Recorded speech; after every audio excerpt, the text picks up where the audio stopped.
नमस्कार दोस्तों, जूही स्टोरी में आप सभी का स्वागत है।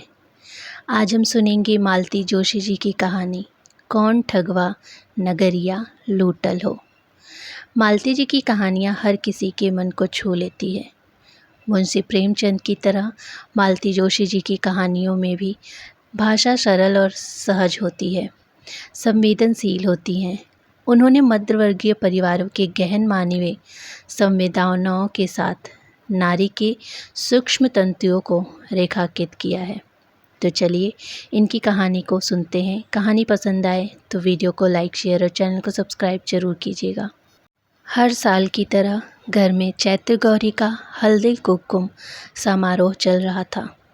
मेरी सभी सखी सहेलियां, अड़ोसिन पड़ोसने, नाते रिश्तेदार की महिलाएं आमंत्रित थी। यह कार्यक्रम मैं बड़ी धूमधाम से करती हूँ। साल भर में एक अच्छा गेट टुगेदर हो जाता है। जिस तरह हर फंक्शन का एक पीक टाइम होता है, हल्दी कुमकुम का भी होता है। उस समय हॉल जैसे ओवरफ्लो हो रहा था। उस समय मुझे डर लगने लगा है। सबको सब कुछ ठीक से मिल तो रहा है ना? कोई छूट तो नहीं गया? मैंने सबसे ठीक से बात की है ना? कोई उपेक्षित तो नहीं रह गई?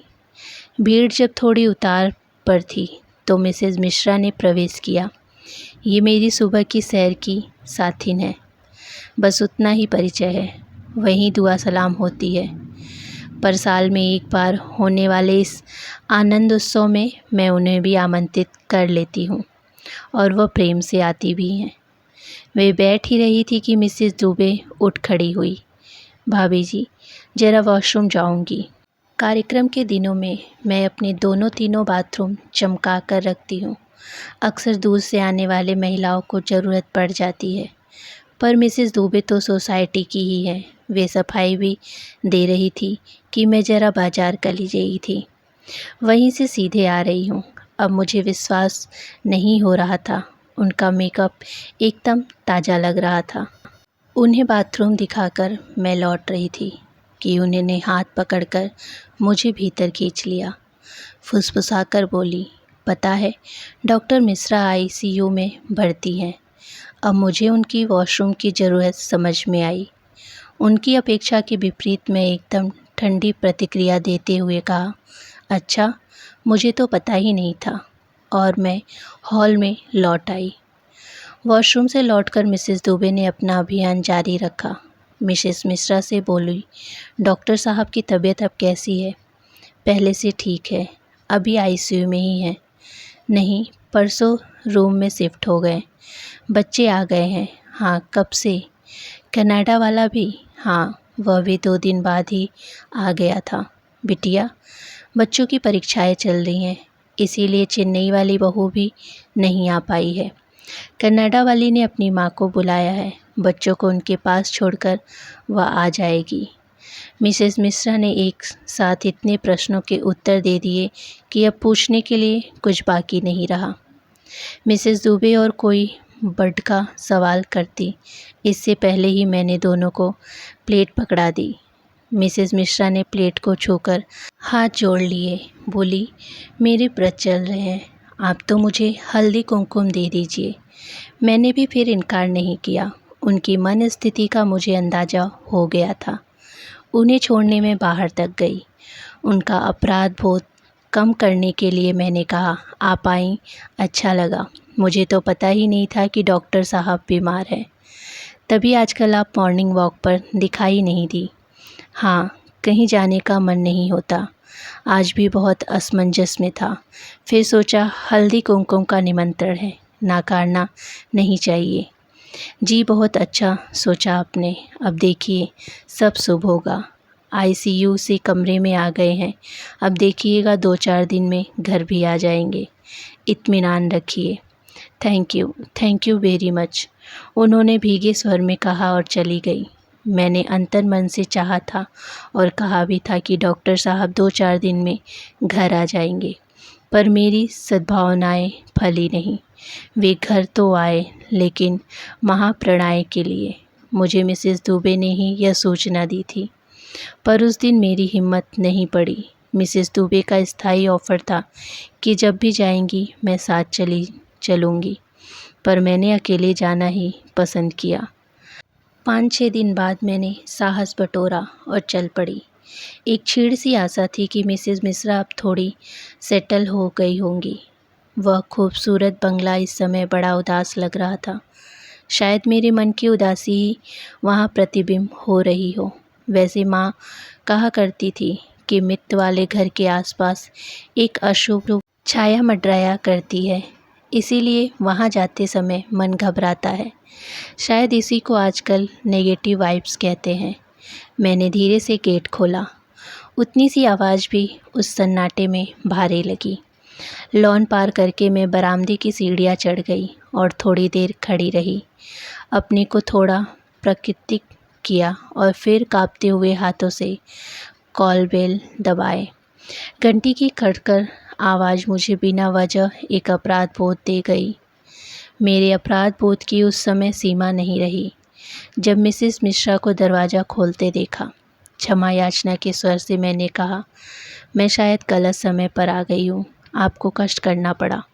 वे मुझे हाथ पकड़कर भीतर लिवा ले गई। बोली, गोमती अभी 3 बजे काम से निपट रही थी, तो मैंने कहा शाम को देर से आना चलेगा। इतने लोगों का करते करते वह भी थक जाती है। हम लोग सोफे पर बैठे ही थे कि एक करुण क्रदन सुनाई दिया। मैंने उधर उधर नज़र दौड़ाई। दीवार से लगे दीवार पर बैठी एक वृद्धता सिसक रही थी। मेरी ननद है, डॉक्टर साहब की बड़ी बहन। उन्होंने बताया। बहन जी थोड़ी देर सुबकती रही, फिर लेट गई। मैंने आसपास देखा, हर कहीं एक निचाड़ सुनसान पसरा हुआ था। पूरा घर जैसे भाई भाई कर रहा था। घर बाहर एक सन्नाटा था। मुझे अब उसका कारण समझ में आया। घर में लोग ही नहीं थे। हिंदुस्तान में घर मौत का हो या शादी वाला, भरा भरा रहता है। वातावरण में ज़मीन आसमान का फ़र्क रहता है। भीड़ लगी रहती है, लोग रहते हैं तो बातें भी होती है, खाने पीने का इंतज़ाम भी होता है, मिलने जुलने वालों की आमद दब भी बनी रहती है। इसीलिए शायद दुख सहना आसान हो जाता है, नहीं तो अकेला आदमी पागल हो जाए। यहाँ तो दरवाज़ा खोलने तक को कोई नहीं है। मुझे बड़ा अजीब लगा। मेहमान सब चले गए शायद। वैसे भी आजकल 13 दिन तक कौन रुकता है, बाद में फिर आ जाते हैं। मैंने कहा, मेहमान ऐसे थे ही कौन, सब घर के ही थे। बड़ी बहू चेन्नई से आई थी, तीसरा करके लौट गई। बच्चों की परीक्षा चल रही है, अब 13वीं पर बच्चों को लेकर आएगी। छोटी वाली अब 13वीं पर ही आएगी। फिर दोनों कनाडा लौट जाएंगे। वह 20 दिन से यहीं पड़ा है, लौटने तक महीना हो ही जाएगा।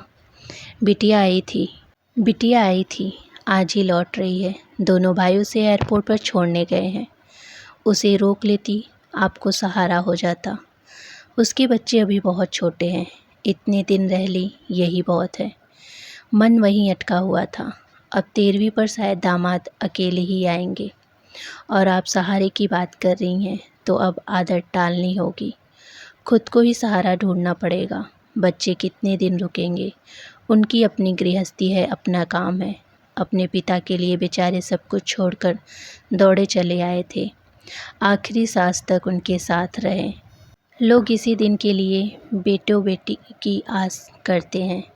मैंने दर्शन झाड़ा। पूछने वाली थी कि आपके पीहर से कोई नहीं आया, पर उन्होंने जैसे मेरे मन की बात पढ़ ली। बोली, मेरे भाई भाभी आए थे, 2 दिन रहकर चले गए। क्लिनिक कितने दिन बंद रखते। आपके भाई भाभी डॉक्टर हैं? हाँ, पिता भी डॉक्टर थे। हम लोग का बड़ा सा नर्सिंग होम है, उस एरिया में बहुत मशहूर है। आपके भी 3 बच्चे डॉक्टर हैं ना? हाँ, और छोटी बहू भी। वाह, यानी कि पूरी डॉक्टर फैमिली है। गुड। कुछ देर को एक छोटा सा मौन पसर गया। मैंने उससे उबरने के लिए जल्दी से अगला प्रश्न पूछ लिया। डॉक्टर साहब के परिवार में बस ये बहन जी ही हैं? परिवार तो बहुत बड़ा है, पर मैंने बस इन्हें ही देखा है। शादी के बाद मैं बस इनके ही घर गई थी। आपके सास ससुर नहीं थे? ये स्कूल में थे, तभी इनके पिताजी गुजर गए। अम्मा जी थी, देवर देवरानियों के राज में किसी तरह दिन काट रही थी। जीजी की शादी पिताजी कर गए थे, पर इनकी पूरी पढ़ाई बाकी थी। हाई स्कूल में इन्होंने पूरे ज़िलों में टॉप किया था। थोड़ी स्कॉलरशिप भी मिल रही थी, पर चाचा लोगों ने हाथ खड़े कर दिए। कहा कि शहर में पढ़ाना हमारे बस का काम नहीं। अम्मा जी बेटे का भविष्य बिगाड़ना नहीं चाहती थी। उन्होंने देवर लोगों को मनाया।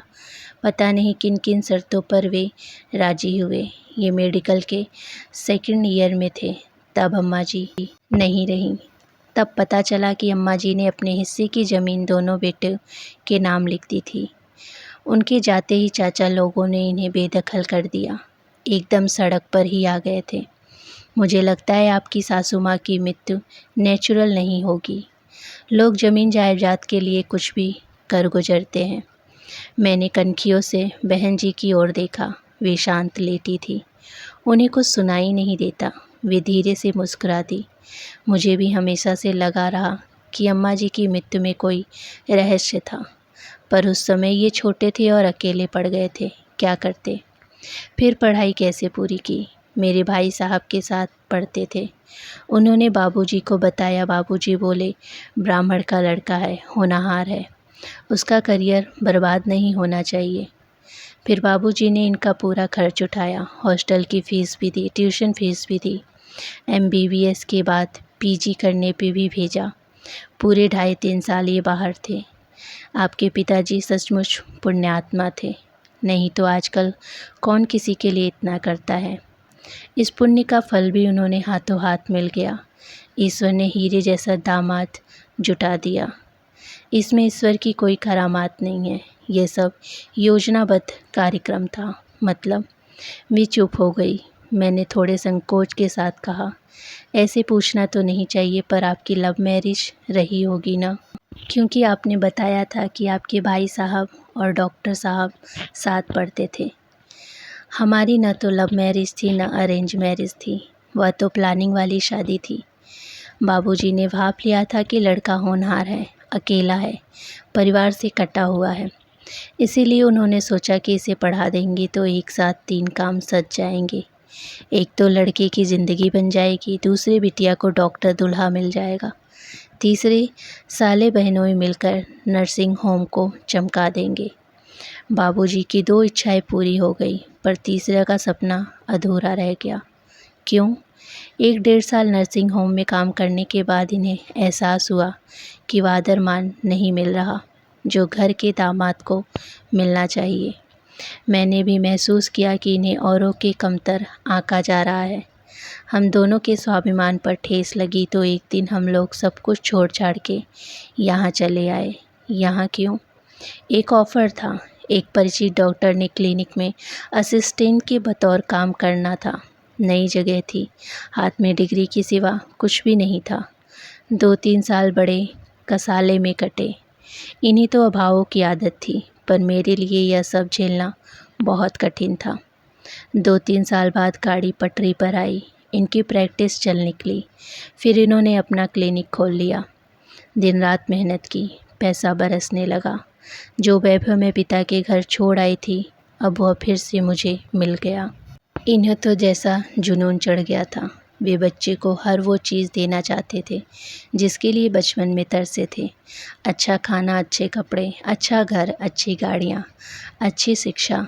तीनों की शादियाँ भी इन्होंने बहुत धूमधाम से की, जैसे वे अपने जीवन के दरिद्रता की हर रेखा मिटा देना चाहते थे। सेल्फ मेड मैन ऐसे लोगों को ही कहते हैं। सफलता ऐसे लोगों के ही चरण चूमती है, और कहते हैं हर सफल व्यक्ति के पीछे एक स्त्री होती है, तो वह आप हैं। आप उनके यश में बराबर की हिस्सेदार हैं। उनकी आंखें अचानक भीग गई। मैंने उनके कंधे थपथपाते हुए कहा, अरे ऐसे रोते नहीं। रामचरितमानस में लिखा है कि यशस्वी पुरुष की मृत्यु पर शोक नहीं करना चाहिए। डॉक्टर साहब अपनी सारी जिम्मेदारियां पूरी करके गए हैं। आपके लिए भी पुख्ता इंतजाम करके गए हैं। बच्चे आपके सुशील हैं, संस्कारवान हैं, फिर भी मुझे विश्वास है कि आपको उनके आगे कभी हाथ नहीं फैलाना पड़ेगा। भाभी जी, क्या पैसा ही सब कुछ होता है? उनकी आवाज़ अत्यंत कातर थी। शायद बहुओं से नहीं बनती होगी, पर ये तो आजकल आम बात हो गई है। और इनकी बहुएं कौन सी इनके पास रहने वाली हैं। मृत्यु के एक दिन पहले इन्हें बहुत तेज बुखार हो गया था। अच्छा, डिलीरियम हो गया था। डिलीरियम समझती हैं ना? डिलीरियम मतलब सन्निपातना, जिसमें आदमी उठपटांग बोलने लगता है। हाँ वही। ये भी उस समय वाही तबाही करने लगते थे। मुझे तो इतनी भद्दी भद्दी गालियाँ दी कि बच्चों के सामने मैं शर्म से गड़ गई। बच्चे भी अस्पताल वालों के सामने शर्मसार हो गए। फिर छोटा मुझे घर ले आया। बोला, पापा आपको देखकर एक्साइटेड हो रहे हैं, आप कुछ देर उनसे दूर ही रहो। उसके बाद वे 24 घंटे जीवित थे, पर मैं उनके पास नहीं गई। मन ही नहीं हुआ। उनकी वह नफ़रत, उगलती आंखें और गंदी गालियाँ ज़हन में जैसे कैद हो गई है। उन्हें मैं कभी भूल नहीं पाऊंगी। देखिए मिसेज मिश्रा, बीमारी में आदमी का अपने बस पर वश नहीं रहता, न शरीर पर, न मन पर, न वाणी पर। उनकी बातों को इस तरह दिल पर मत लेना। आपने पर वश नहीं रहा, इसीलिए तो मन की तलहटी में दबी नफ़रत उस दिन सतह पर गई थी। नफ़रत किस लिए? ये शादी उन पर थोपी गई थी ना, इसीलिए। मजाक मजाक में वे कई बार कह चुके थे, पर मैंने कभी सीरियस नहीं लिया था। कभी कहते, डॉक्टर साहब का मुझ पर कोई कर्ज बाकी नहीं है, मैंने उनका इतना बड़ा बोझ हल्का कर दिया है। कभी बच्चों से कहते, बेटा शादी अपनी मर्ज़ी से ही करना, मेरे पास तो और कोई ऑप्शन नहीं था। पर मुझे पूरी छूट है। जिसे हम मजाक समझते रहे, वह बात उनके मन में गहरे बैठ गई थी। वे थोड़ी देर चुप हो गई, फिर बोली, इस नवंबर में हमारी शादी को 40 साल पूरे हो जाएंगे। इन 40 साल में मैंने उनकी प्राणपय से सेवा की है। अच्छे बुरे वक्त में चट्टान की तरह उनके साथ खड़ी रही हूँ। प्रैक्टिस में ये इतने व्यस्त रहे कि कभी घर परिवार को देखने का वक्त ही नहीं मिला। मैंने ही उनके बच्चों को पाला, आदमी बनाया। पर देखिए ना, अंतिम क्षणों में उन्हें यह कुछ भी याद नहीं आया, केवल ज़बरदस्ती वाली शादी ही याद रही। 40 साल का इतिहास एक पल में शून्य हो गया, जैसे किसी ने स्टील पर लिखी इबारत मिटा दी हो। मेरी सारी तपस्या पर पानी फिर गया और वे एकदम फफक कर रो पड़ी। उनकी रुलाई आवेग इतना प्रचंड था कि मैं समझ गई, आज पहली बार उन्होंने अपनी यह व्यथा किसी के साथ साझा की है। और साझा करती भी किससे? बेटी से, बहू से। जीवन के इस सफ़र में एक पड़ाव ऐसा अवश्य आता है जब जोड़ी टूट जाती है। एक कोई आगे निकल जाता है, पर जो पीछे छूट जाता है वह विगत की स्मृतियों के सहारे किसी तरह से जी लेता है। मिसेस मिश्रा को सांत्वना देते हुए मैं सोच ही रही थी कि इस रीतेपन का एहसास को लेकर यह औरत कैसे जिएगी, कितने दिन जिएगी। तो ये थी मालती जोशी की कहानी। उम्मीद करती हूँ कि कहानी आप सभी को पसंद आई हो। कहानी पसंद आए तो वीडियो को लाइक, शेयर और चैनल को सब्सक्राइब ज़रूर कीजिएगा। धन्यवाद।